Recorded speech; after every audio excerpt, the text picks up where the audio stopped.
Nobles-Tabor matchup was kind of one that was one of the biggest games, I think, in both of our seasons. It was kind of like, we always knew when we were playing Tabor it was going to be like just a huge game. It was going to be tough. It was going to go the whole 40 minutes, and it was going to be like neck to neck, or neck and neck, like just a battle every single time. And Tabor, my junior year, actually broke our like over 50 game win streak, so that was tough. But I think I looked forward to the Tabor game because I knew how competitive it was going to be. Yeah, I remember, so I was a freshman when Amy was a junior, so when I was a freshman, like coming into it, I didn't really know like how deep like the rivalry kind of like went.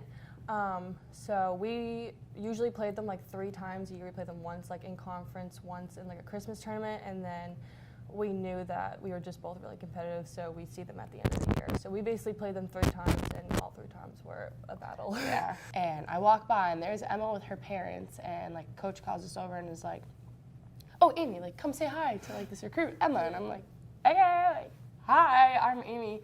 And then I was like, "Where are you from?" And she's like, "Oh, like Boston." I'm like, "Really? Like what part?" And she's like Kingston. I'm like, "Oh, okay, like yeah, I'm from Norwood." And then I was told she went to Tabor. I was like, "No way, I went to Nobles. Like I played against you then." Yeah.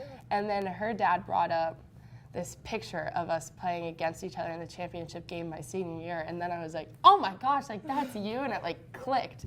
But I remember it vividly. I really did. I didn't remember it until you said that. And then I was like, oh yeah. Because I remember coming here and we were always like, oh yeah, like Amy Duggan goes there, like that kind of thing. So just like going here, like I knew that I would kind of like, I didn't like know you like, really in high school, but like I knew like of you, so at least like we were kind of like joking like, oh, like Tabor and Nobles playing together. Not again. Play close to home.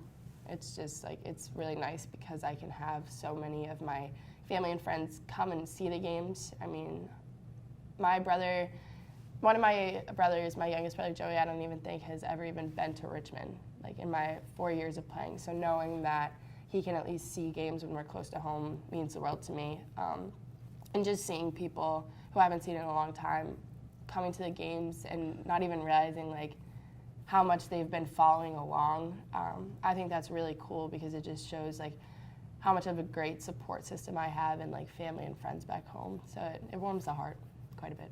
Yeah, so last year we went up and played at UMass. So that was like the closest I got last year to playing close to home, but even still it's like 2.5 hour drive. So it wasn't that close, but URI is like much closer. So it was pretty cool to play like close to home, and I had like 2 of my high school friends like come and like surprise me at the game, which was super nice.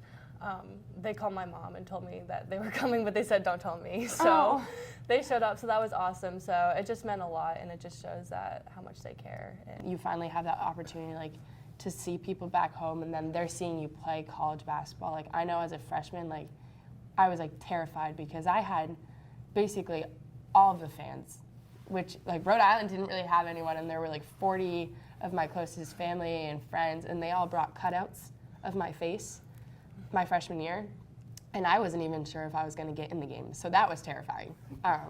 But this year, like when we went to Rhode Island, they brought the cutouts again from 4 years ago, and I was just like, this time around, I'm like, oh my gosh, like I wasn't as nervous. I mean, it's crazy because, and like not to get all sappy, but like since her freshman year, like I've always noticed Emma is just very smart and very just precise about things, like has things planned. But I've noticed that I can go to Emma more about plays. Like Emma just kind of has it all organized and like knows what she's doing, and I'd say like keep that up. But I think as a leader too, like even as a sophomore, I think she's stepped up like incredibly. I think freshman year she was a little bit quiet, and I think that happens. And just seeing kind of the summer workouts and like how you've come back from like last year to like dealing with injury, I think you've done like a crazy good job of just being a leader on and off the floor, pushing others to be better. And I guess what I'm trying to say is like I don't really have that much advice because everything you're doing is like what I would tell you to do. But I mean that like so like wholeheartedly. Like it's cool for me to watch because a lot of people your age wouldn't necessarily like kind of have that mentality or like be able to step up and like play such a big role that you do. But that's why, like, and I've told my mom before too, I'm like, I love Emma because she's just one of those people. She goes out there, she gives everything she has, every game, every practice. She's a good teammate, and like, you really can't ask for much more.